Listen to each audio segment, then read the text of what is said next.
Welcome back. It's been a while. I've been really busy.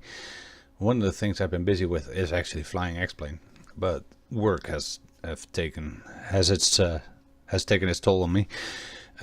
So I have spent a little bit of money. Well, a lot of bit of money, because this airplane, this Flight Factor 757, is something that I really wanted. It's got emotional value, the 757. Otherwise, it's not worth it. If you do not, for some reason, really like the 757 and really want to fly it, it really isn't worth $72, honestly. You can get the Zibo 737 for free, and it flies about similar and looks better. Honestly, it looks better and is even a little bit more realistic in my view. So $72, not really worth it, but you know, for me, yes. The other thing that I did, I'm going to fly this from Seatac to Paine Field, my usual little flight, just to see and compare. I'm not going to fly any of the models or colors, the liveries that come standard. You got Air France, American House, the house colors, and you have which never flew with winglets, by the way. The winglet version the winglets are new. That is an option that people are, or that airliners are adding right now. The 757 is famously turbulent. It actually flies, or it used to fly for a little while with the heavy designation at the end. Nowadays they don't have to mention it anymore, the heavy, but ATC still treats it, and towers still treat it as a heavy airplane with the turbulence that this thing generates. And the winglets apparently save a lot of fuel too. So I am going to fly a livery that I made. Then it's the Air Holland livery, because that's the one I flew with. I enjoy flying with. It's, like I said, sentimental value. All my settings are set for this airplane. You can change different options and settings. And I'll just start it right now and show you the plane real quick. And here we are then. So this is the Air Holland livery that I made. Pretty proud of it. Looks pretty authentic and pretty damn good too. Not as good as like one where you have to pay, I suppose. I just downloaded a paint kit file and just started going over it with Photoshop. And this is what I'm going to be flying in most of the time, actually. As you can see, there's a air starter unit here, and we call it a hover, and an AC unit. One fun thing I'm going to be doing today is I'm going to be doing a cross bleed start to show you what that looks like. I'm going to assume the APU is dead in this airplane. And we've had moments where the APU indeed was dead. I've had fun painting this. The blue is actually a little bit up and it goes over the windshield, but it does weird things when you try to make this straight, and it looks all sorts of fuzzy and weird. It's the same with this. This is not quite straight, see, but hope you like it. I personally love it. Okay, let's start with warming this plane up. Battery. Standby power. There we go. It shows external power available.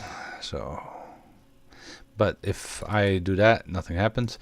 That was a mistake I made in the beginning. I'm thinking, what the heck? That's because the bus ties are closed. Are open, I should say. Now they're closed. And utility buses, and these switches are actually always on anyway. I don't know why they have to turn them all off here. Nobody ever touches the electronic engine control switches, the ESC switches. The yaw dampers are usually just left turned on.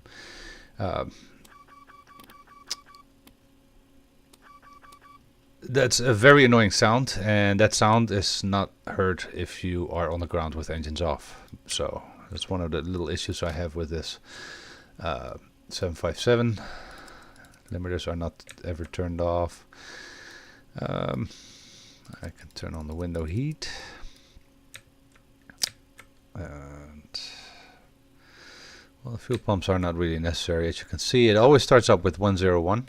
You have to fuel it either by after loading the airplane by going back into the customize and change it here, or do it through your tablet. Even if you load it to begin with fuel in the wings or with fuel in the plane, it will show up. It will load initially with 101. So be aware of that. You don't want to think that you have enough fuel. Look at it. Okay, these little in-up stickers are kind of cheesy. Do position lights, logo light, of course, gotta look good. This switch goes to auto. Airlines try to minimize the risk of like birds nesting in there, so overnight they sometimes close that valve, the big outflow valve in the back, and you set it to manually, so I can forgive them for that. You know, and I haven't flown this flight for a while, so I have to check out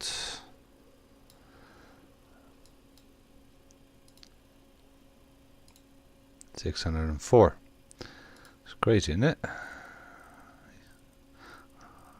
It's all I've done in this on this channel so far. I'm going to be doing more after this. I'm going to be taking this plane. I bought Navigraph to update my nav database. As you can see, it's the latest one is 1902. Eric cycle 1902. Let's clear that. This plane, I have chosen all the options that I remember having in our planes. I gotta cage the standby horizon. There you go. It will straighten itself eventually, but from a dead airplane you have to cage it, you have to pull it, and it'll like I said, it'll do it by itself eventually, but I kinda or I always pulled it and straightened it out first thing after turning power on. So all the options on this plane, like I don't have the little whiskers here, I have the little airplane, the circular radar altimeter, and the speed tape. Not every option has that, the speed tape. These are all options that you can set in here. I always have to check which page all those options are in, because you got like options here, you got options there, you have options everywhere on this thing. Airspeed tape, see, you can turn that off and you have the faster and slower indicator, or the integrated. That's that mustache.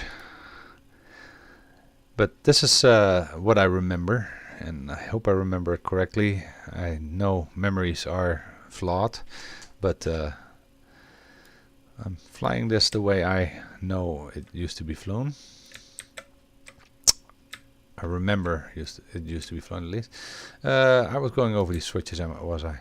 So I set this to auto, landing altitude 600.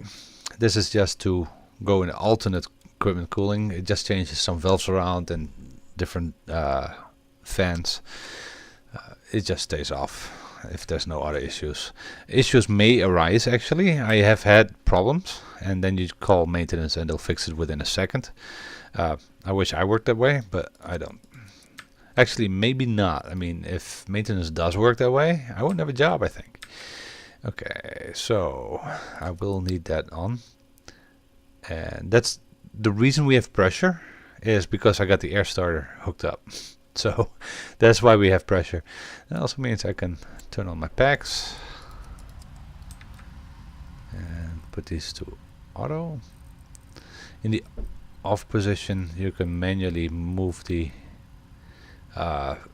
valves to cold and warm. Let's see. So we're all set, kinda. And we want to fly to Paine Field again. And I'm not gonna use any ATC at the moment. Ever since the big update to 11 point, what was it, 3 or something, 1/24th ATC works horribly. It just doesn't do it right anymore. It gets me in Canada as just like the standard one. They have upgraded the actual, where is it there? The ATC program of that comes standard with X-Plane, and it's still shit. It really does suck. If I click file flight plan, you have different options now, and I'm sure somehow I can also add Air Holland in this. I like that it doesn't use my registration anymore. It uses, you can actually identify your airplane properly, but the actual ATC workings are pretty much the same, and they still suck.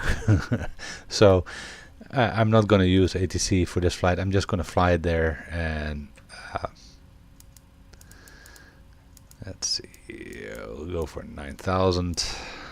Let's set my autopilot here. We'll start in a heading of 160. Fly runway heading, right? Flight directors on. Okay. And so this MCP works slightly different from the 737. Heading select is the button in the middle right there. If I press this, it'll just hold heading in the direction I'm flying in right now. Same with this button. It'll hold altitude. It does not change altitude. You gotta use your vertical speed button for that. Either that or flight level change or VNAV, if you have that set up on your FMC. I will do that next time, or in the future, in the near future. I will show you what that looks like. Okay, so without further ado, let's start engines, because we need those engines started. As you can see, if I press the left button, it cycles through different indications. The status is really only for checking your hydraulic quantities, which you have to do, and your APU oil quantity. You have to do that in this airplane. You have to check it regularly, since overuse it will go down. If I go to reports, no faults or malfunctions detected, I can go here and ask for maintenance, and as you can see, the quantity went back up to 15, I guess. So, but APU doesn't work, so I don't care anyway. Let's get engine started. We have chocks, right? At full power, those chocks don't work. I already tried it. Full power, yeah, we do. We can get rid of the stairs. We can get rid of the LSU loaders. We close all the doors. We do need fuel still. Oh man, see, that's the annoyance here. 9, 1, 2, 3. There's plenty, 4.5 in each wing. Now we gotta open the doors again, at least some doors, and have the fuel truck and load. No stairs. There. And I don't really care about the passengers either, but loading the plane. This will take a lot longer if you have the real times on. Obviously, I don't want people to wait for that. As you can see, we're getting fuel. It's a really fast fuel truck, by the way. I did select at 9, didn't I? I did. Oh, that's why. I selected 9 and then I didn't press enter. Okay, so if I do load/unload now, does it matter? Unloading the plane? No, it doesn't. And now I gotta wait again. This is annoying. Okay, stop touching that.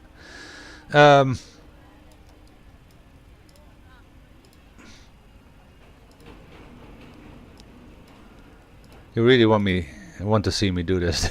Yeah, going through all this stuff. Passenger bus, go away. ACU. We don't need air-conditioned air anymore because we have the hover on the plane, and it provides duct pressure, so we can run our own air condition. All the doors are closed. They are, and so we got the GPU.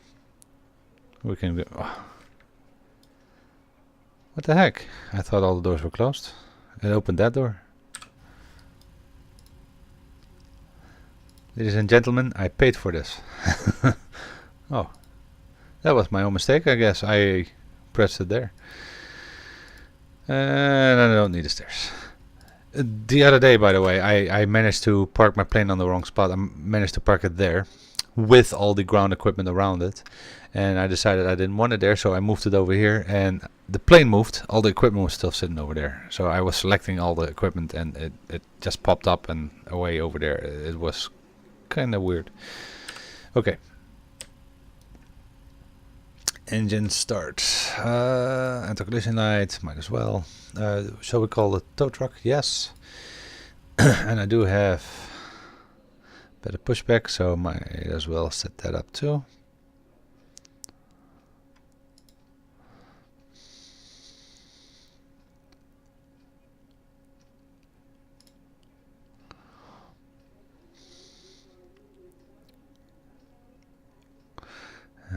There-ish.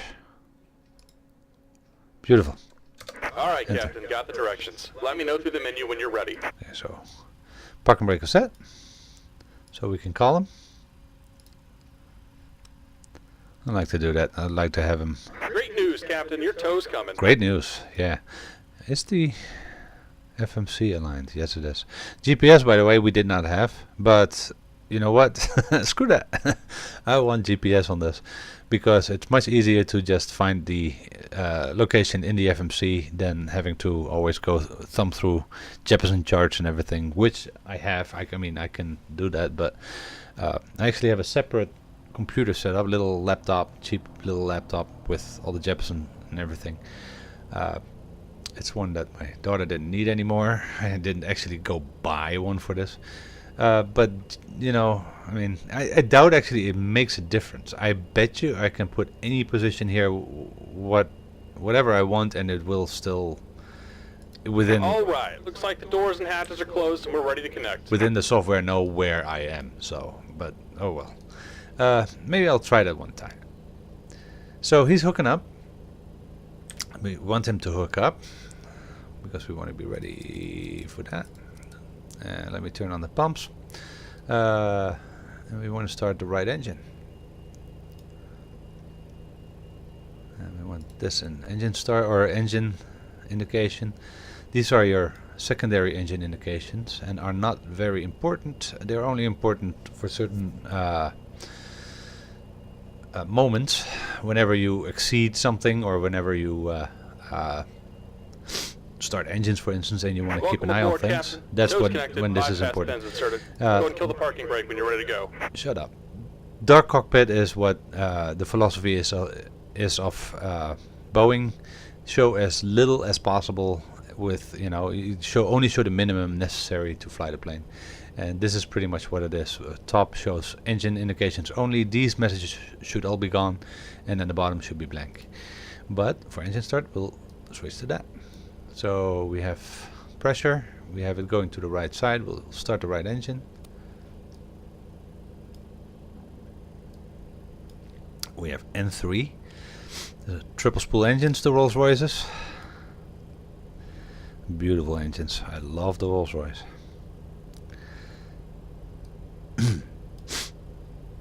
So in this case we're looking at N3. On the Pratt & Whitney's we'd be looking at N2. Around 28 is when it's safe to turn fuel on. If I do it sooner, we will get EGTs that are too high. It will latch a number here, and it will latch it in a color like yellow or amber for a caution, red for a warning. And the way, if you do that, the way to reset that is to press this button, the maximum indication reset. You press that and it goes away. Okay, we're at 28, and we're going to go straight to run. And even at 28, this is kind of a hot start. It's not in the danger zone. I've noticed that it really is not a given that you're doing a good start on this plane. Okay, there's your first engine, and we will... Oh, hydraulics would be nice too, that way you have some brake pressure. Let's turn everything on.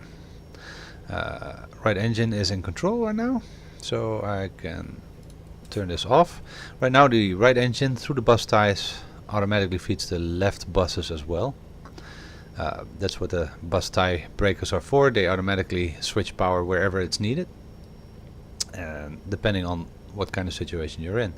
So let's go over everything before we do our pushback. Pumps are all on. We don't need that. APU is off because it's dead. Emergency lights on. Engine limit is on. There's an auto. Pumps, fuel pumps are good. Lights are correctly configured. We have set this. Passenger signs, sure. Non-smoking, that stays on. Seat belts work on the flaps. Flaps anywhere other than up means you're either landing or taking off. Also, when you turn on engine and wing anti-ice, it will turn on the seat belts. It basically means there is risk of injury or risk of a bumpy flight, or during landing or takeoff you want people in their seats as well. Window heat turned on, always turned on. It's not an option. You always turn your window heat on, no matter whether it's icing conditions or not. Trim air is for your hot air going to your system. You want that on. Recirc fans to blow air around the plane. Decent auto. You know what? These should have been off during engine start. So here I go, making mistakes. Okay, but we're ready for pushback, I think. GPU is still connected. I found that if I don't disconnect the GPU before pushback, it will be a fault here. It will be a malfunction here. I've done that a couple of times. So there it goes, and I can take the high pressure unit away as well, and the chocks, because we're actually hooked up to a tow truck, and I think we're ready to go. Parking brakes off, and we should be pushing. Here comes the pushback.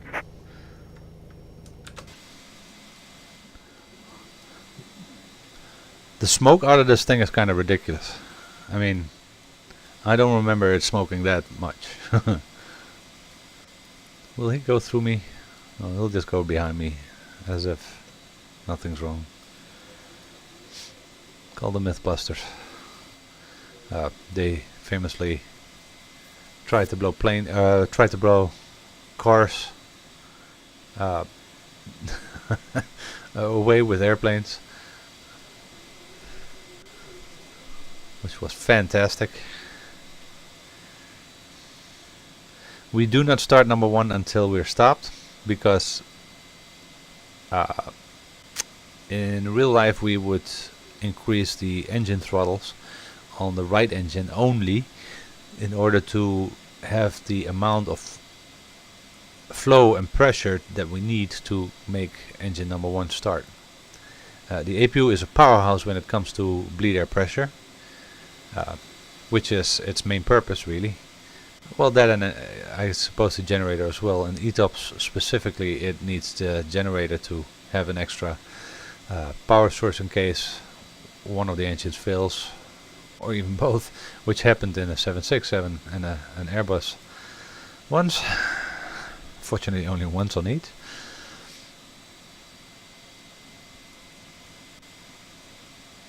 Okay, keep going.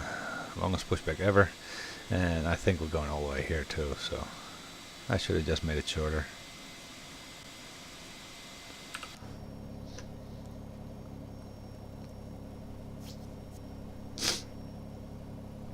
We're doing this flight on autopilot.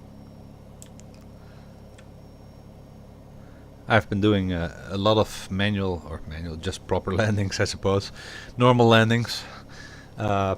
Lately, I just use the autopilot to line me up with the runway, and then at about 3,000 or 2,000 feet or so, I kick off the autopilot, which is how I see most pilots do it. Actually, they fly it all the way up to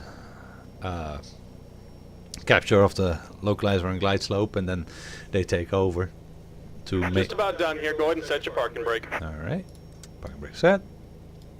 And we're disconnecting the tow. Give me just a moment. I've done some landings in some awful weather on this plane, and I think I'm doing pretty good actually. Okay, let's go for the crossbleed start. So the thing with this plane is I can't. Oh, I need to use my. I cannot use my right throttle only. I can only move both at the same time, so I can't power up the right motor a little bit more just to give it some throttle for the, some extra pressure for the left. So I'm going to keep it at idle. Again, that's not how it actually works, but I wonder if that is why I had a hot start, because I had And to we're switch in disconnected. auto. Signal and pin on the right. Take it easy and have a safe flight. My God, go away. Okay, so we have right bleed air pressure cross feeding to the left, cross bleeding to the left, and we are ready to go on number 1.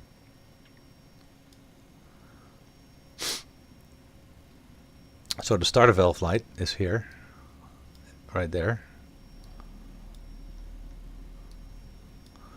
We have an N3 rise, oil pressure will come soon, and 1 rotation. There's my oil pressure, and this seems to take forever. Come on, come on. Maybe we should do a hot start. Let's do a hot start, just to show what it looks like if. Ah, now it doesn't do it. No, it's not getting there. Some other time, I suppose. 25 was just enough. Actually, you know, it's really a bit of a. The higher the N3 is during, you know, fuel on, the more of a chance you get a hot start, but or the less of a chance, I should say. Okay, so packs are off. Let's change that. Close the isolation valve. Get everything set up here. Have a quick look around again. I always miss something, so we're not quite at the runway yet, are we? Switch this to both. And yeah, we're set. Okay, let's go to the runway.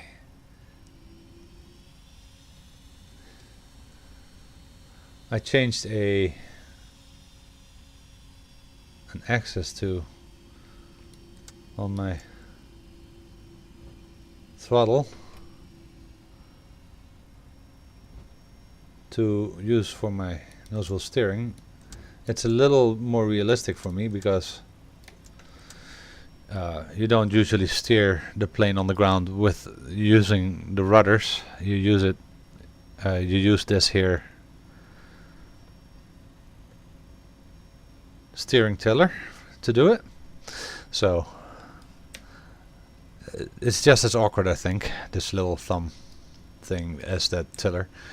Okay, lights. Since we're going onto the runway.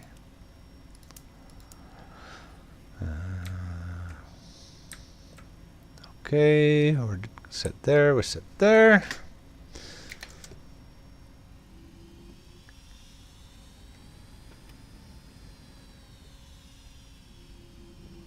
Now, do I want to use my auto throttle for the first bit?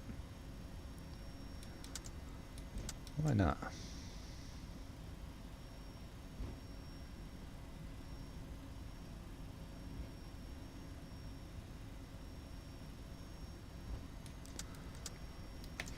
There's a parking brake. Okay, let's see. So let's at least do that. Performance. Let's see. Routes. I don't want to set a route. Climb, cruise, descent. I hate this thing. No, let's not. I should be able to set it manually too, by the way, right here. Derated takeoff at plus 40. Alright. So, go away. Flaps of 5. I'm glad I go over these kind of things.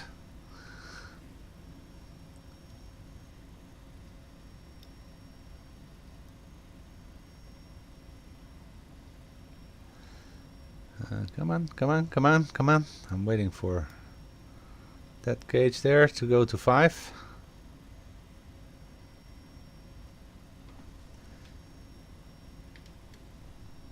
Beautiful. Throttles forward. Can I select throttles? Oh, I can. Parking brake off. There we go. And that's thrust, not throttles. So I did not set my V's, my speeds, but it's about 140 where I want to pull up, where I want to rotate.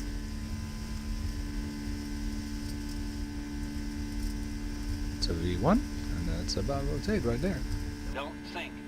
I'm not thinking. All right, beautiful. So let's select that. Let's do that climb a little bit slower. And let's suck up the...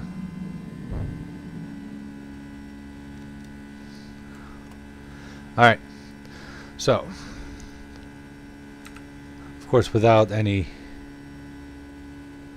ATC guidance, we're going to have to think about this a little bit. Let's make a... You know, I should select the... There we go. I should turn that on too. That's kind of an important part of it too. It did tell me not to think, right?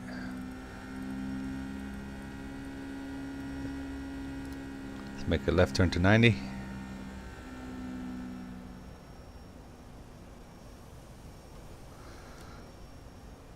Flaps are up.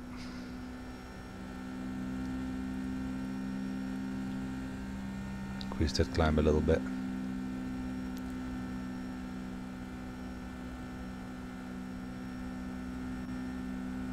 It's a beautiful day.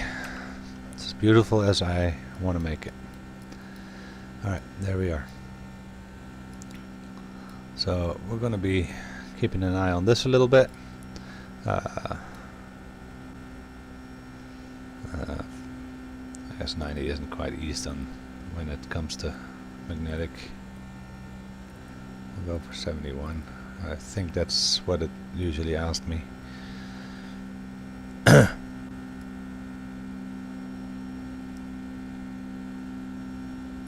And then we go for 350, and we should fly a nice northerly heading here.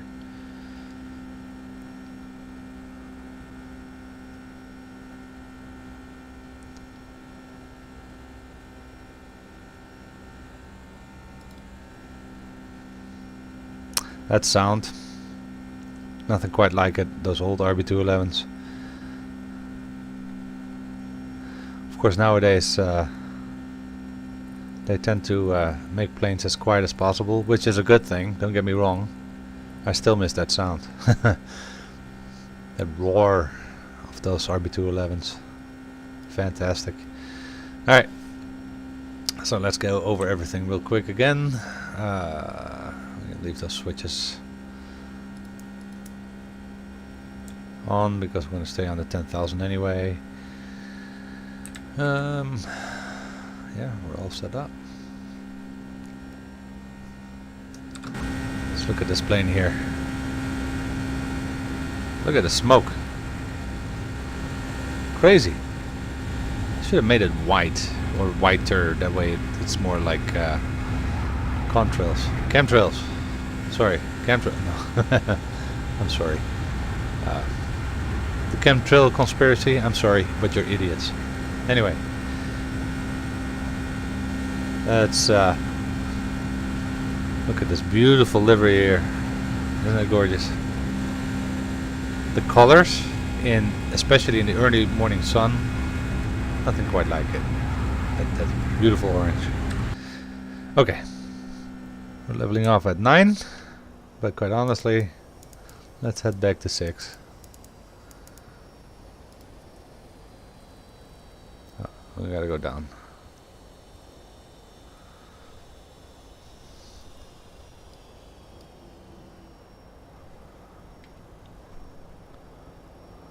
And my speed is going up, so let's use the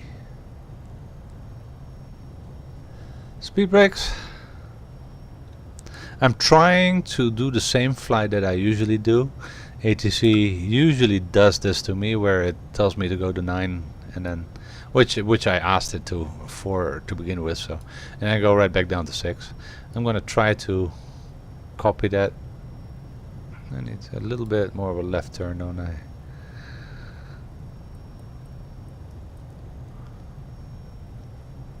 Beauty. My next flight, I will use Pilot 2 ATC. I have used it for 10 days in its trial period, and the cool thing about the trial is that it's unlimited. For 10 days you can just use it, you know, as much as you want and with all the options, which is amazing, and I loved it so much I bought it. $60. It's not cheap. The Navigraph subscription was $25 a year, which I thought was pretty reasonable actually. Any more than that I wouldn't have chosen it, quite honestly. I must say it is kind of nice to fly with everything up to date, and Pilot 2 ATC is amazing. It really immerses you in this realism. I can retract the speed brakes, because, you know, without something like Pilot 2 ATC, you're either doing flying through your you're either flying without anything around you, or you're flying ATC's wishes, and either way it doesn't really work that way. I mean, you got to be able to have your entire route worked out the same way. I don't want to ask them for directions. I want to fly my route and them only telling me what to do if it's necessary, which is the way it's really supposed to be. So Pilot 2 ATC does that, and I'll show you that next time. It's fantastic. It's a bit of a short route this to do it in, but just as a comparison, I will do this route first and then I'll do some others. This is, by the way, how I want to fly X-Plane, the 757 Pilot 2 ATC. And in the future I'll add some other things like realistic weather and whatever, but for now this is the way I'm going to do it. This computer, it's getting old. Where am I? There I am. This computer's getting old. It does this pretty well, but if I ask it to do a little bit more, it's having a difficulty. I'm actually working on building a new computer, so that might be the future. Alright. So we gotta fly north a little bit. It's that low awkward silence, that long awkward silence in my videos, where I'm just waiting for this left turn to be made. I can show you the airplane itself. Like I said, these stickers are kind of cheesy. You know, it's just systems that don't work in this. There's a tiny, tiny, tiny little one right there.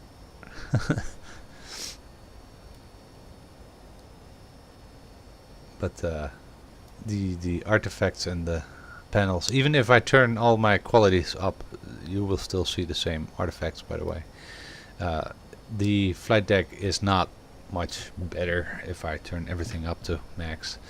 The wear and tear on these buttons, it's the same wear and tear on every button because they just copied and pasted the same button everywhere. The lock override, this is not supposed to be a flip switch like this. It's a push button. This looks cheesy, and just, you know, whatever, we'll just put that there. $72 I paid for this. Not worth it if you aren't emotionally attached to a 757. And look at the dirt on the screens. They actually, believe it or not, they added that in an update. I don't know why. You know, wear and tear is one thing, but screens are cleaned every day. So I don't know why they did that. Maybe the people who fly these didn't fly in, or that made this didn't fly in planes that were maintained a bit better. Look at all the primer. The green is the primer showing through the wear of the paint. I'd like a bit of a cleaner airplane, please.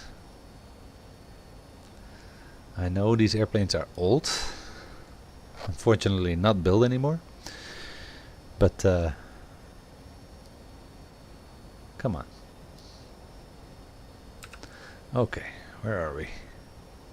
So when I'm at about the same height as Paine Field, I will, which is there, I will go down to 3,500. Oh, what was the runway frequency? The ILS 1039. Oh no, of course, on a heading of 164, 1093. Did I say 1039? 1093. And you have to set that here. Please be aware that adjusting these doesn't do anything when it comes to ILS. The ILS panel is right there. These are only for VOR, these two. So if you're wondering what the heck, that is what the heck.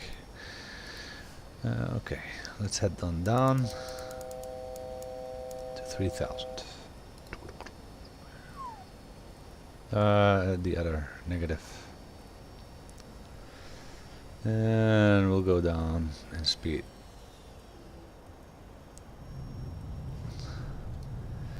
A little bit of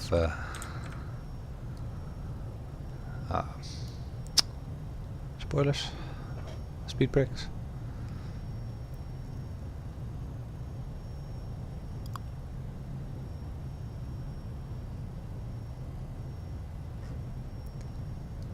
Drag. That's what I'm looking for, the word drag. It's not a difficult word. That's my runway right over there.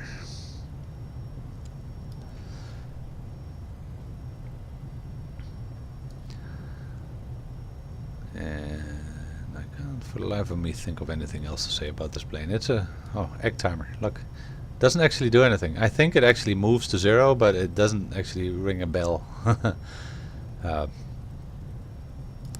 Maybe I'm forgetting something somewhere, but for me it doesn't work. Okay. We want to head, let's see, Barkle. So we're waiting until we're about here and about at Barkle, and then I'll take a left turn. Try to intercept that ILS.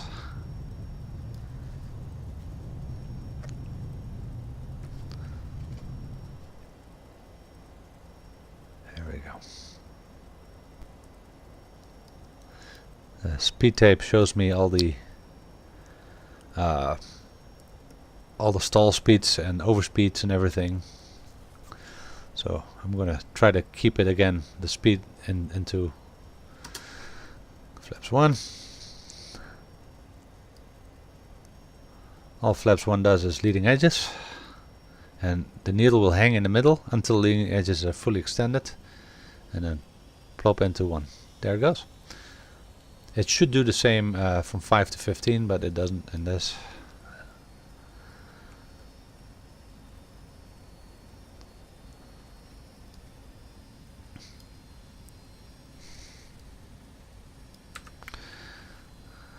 Still got a little bit to go there.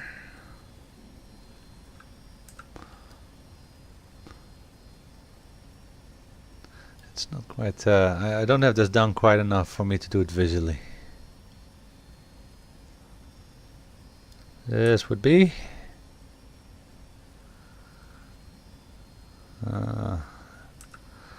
this is Marysville. I can see the Tulalip reservation with the casino. I think that's there. Walmart right there. Home Depot, whatever. Here's I-5.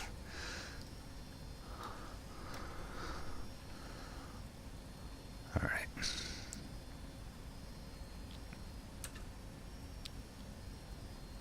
This is Arlington Airport.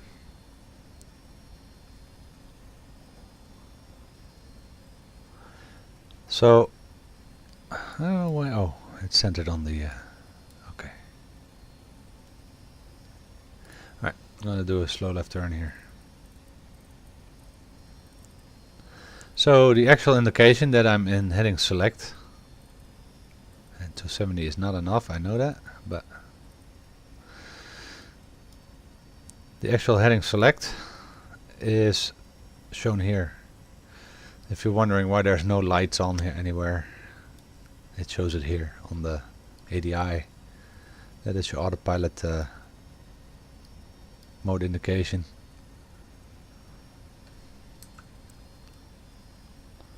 Okay.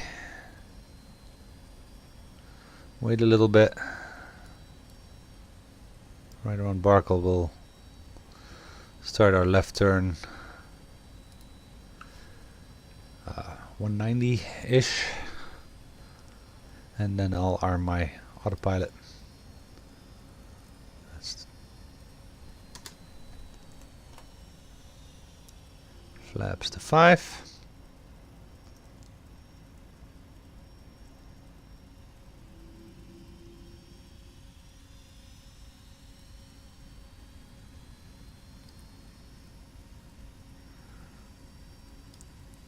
Beautiful.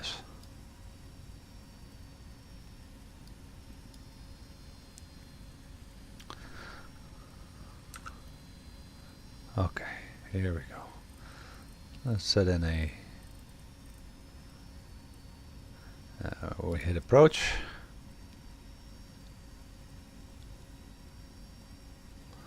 I think this was more around 200 and 210, wasn't it?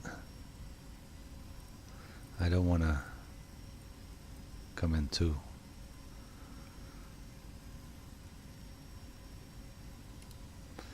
Alright.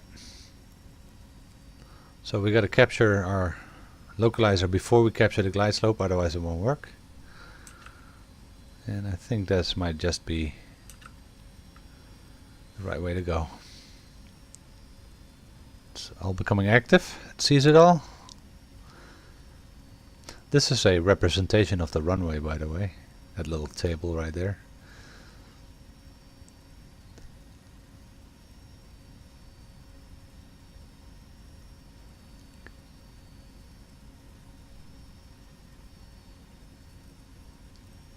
Slow down.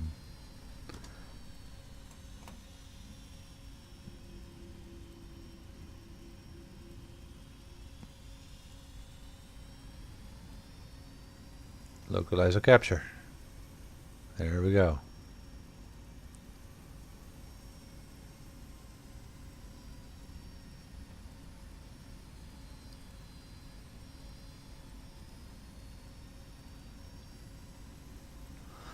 That's part 1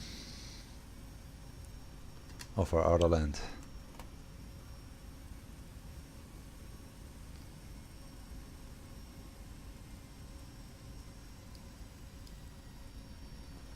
Gear down.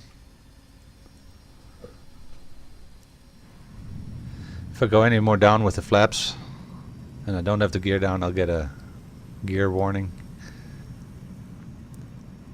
landing warning.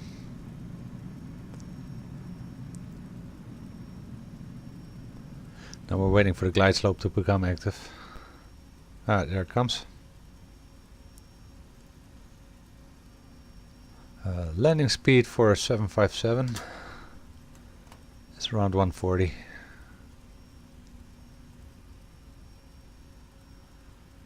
It also depends on flap setting, but at full flaps it's about 140.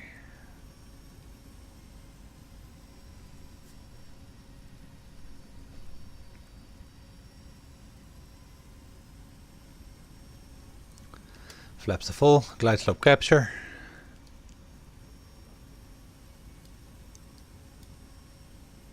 I got flaps to full, that's at auto brakes, and I'm setting them quite high actually.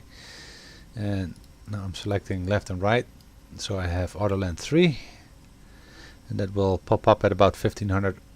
No, I think it was like 1200 radial altimeter. It'll lock auto land 3 down. I did say this is normal, right? Yes, there you go. This is the normal view of an ICO screen. During flight, you don't care about all the other engine parameters at that point. Okay, so we have the, and I kinda, there is an issue with, I'll give them, set them to auto, to max. There is a little bit of an issue with Paine Field. I found it tends to land long, and it really is only Paine Field.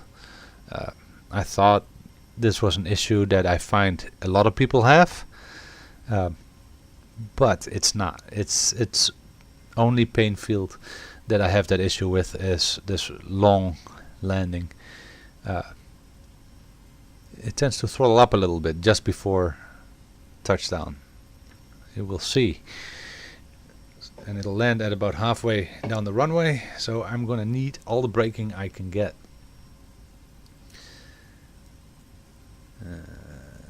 I'm all set. I'm gonna say clear to land, because you know you need to have a clearance for landing. All 3 autopilots are set. Localizer glide slope, yeah. Right at my speed.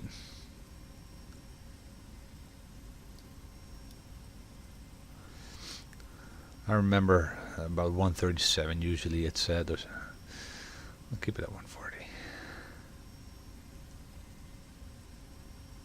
Okay, there's my land 3 right there. So at around 1450-ish it showed up. So now everything is set for land 3. Nothing will be changed.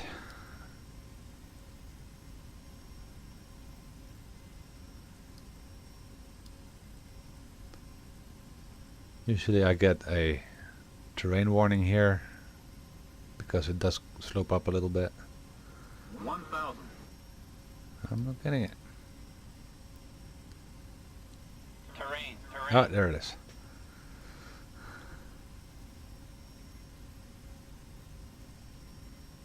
$500. You can also see that the visually that I'm a little bit under the glide slope right here with those lights. So there's some sort of disconnect between the Paine Field in the Paine Field scenery with the with how things are actually. Let's see. Now we should have flare. 50, 40, 30, See, it flared too early, 20. and we're still hanging over the runway. It will land.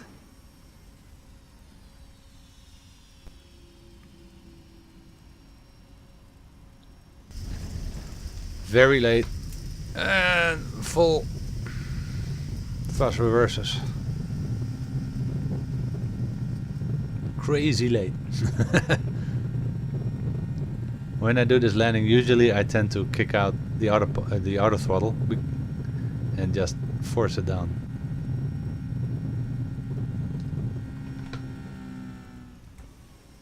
There we go. We've landed. Beautiful. Even though, well, not really beautiful. No. Autopilot disconnected. Even though, you know, it wasn't really a beautiful landing. It did everything else right. And like I said, this is something that is an X-plane issue, not an airplane issue. Though, quite honestly, Zibo does it right every time. So maybe it's this new update. I haven't actually done an auto land with Zibo since this new update, so it might have actually been the update itself. Like I said, the ADC 124th ADC is giving me problems. Now with after this upgrade, I deleted it, which also made the game start up a lot quicker. Loading 124th ADC always costed to load for quite a long time. So anyway, this was my little flight, my 757 flight factor 757, $72. Buy if you like it, but really if you don't have, don't want to waste money, don't buy it. The Zibo 737 does everything this thing does just right as well, and it's a comparable airplane. It's slightly smaller, but I don't know. It's up to you, of course. So here I am. I could switch off engines right now. Let's say I taxi to the ramp where I need to be. I'd be stopped right now, and I would get a GPU, which they deliver for me specially on the runway, and switch over to GPU. And obviously I had to switch these off because pressure will be off as well once the engines are turned off, and switch off the engines. And here we are parked. Lights on and everything. Those lights are bright, by the way. If you're maintenance and you see those lights coming your way, you really hate your pilot of today. And I hope you enjoyed this little flight. 757, gorgeous airplane. Look at it. This Air Holland 757 came in different colors a little bit throughout time. Little things changed. I chose this one because it's the one I remember most, the 707 gray engines. That is the standard gray, by the way, of Boeing. The color code is 707, so we call it 707 gray. That's what the wings and the engine pylons and everything are usually painted in. And then the different liveries obviously change all the other colors. Thank you for watching. See you next time. Bye bye.